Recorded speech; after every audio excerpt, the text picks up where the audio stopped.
how do cell phones work? How do you take a text from one person and transmit it all the way across the nation to another person? In order to understand this concept, we need to step back and understand the concept of waves. What is a wave? Well, let's take as an example a pond. Let's say you're standing beside this pond and you have a rock in your hand. You throw this rock into the pond and it generates ripples. These ripples are waves. Now, cell phones use these ripples in order to communicate from one person to the other. So pretend like you have another friend on the other side of this pond. What they could be doing is they could be observing the pattern of these ripples and going back and somehow correlating that with the information that you originally sent. So how can we do that? Well, first we need to find some way of characterizing a wave. Now, two ways we can do this is through the amplitude and the frequency. Now, what is the amplitude?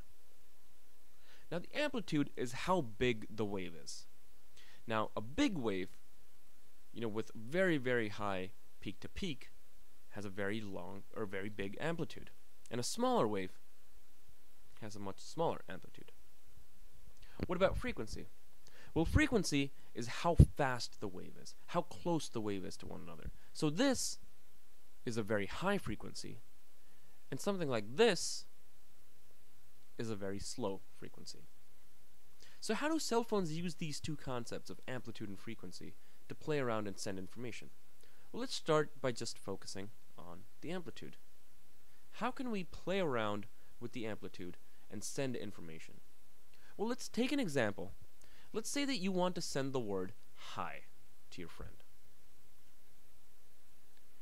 By just playing around with the amplitude, what you can do is say that the letter H has a really big amplitude, and the letter I has a much smaller amplitude. So in this case, you see that the first part of the wave is the letter H, and the second part of the wave is the letter I.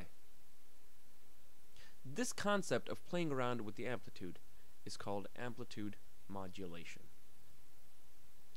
Similarly, we can play around with the frequency. So how can we use the frequency to send information? Again, consider the example that you want to send the word hi. In this case, what we can say is that the letter H has a really high frequency. It's really fast.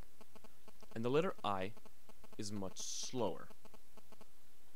So notice in this wave that the first part is the letter H, and the second part is the letter I.